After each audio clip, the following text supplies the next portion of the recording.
My God, what did you eat?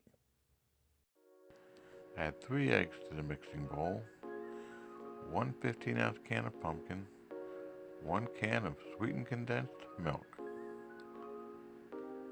half a cup of sugar, and the spices that you see on the screen, and mix thoroughly. Set that aside, get a new mixing bowl.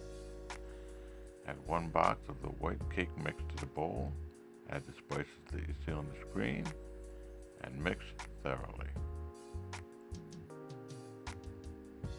In a 9 by 13 pan, add your pumpkin mix, top that off with the white cake mix,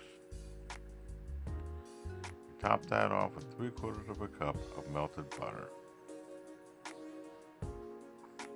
Into the oven at 350 degrees for 30 to 40 minutes.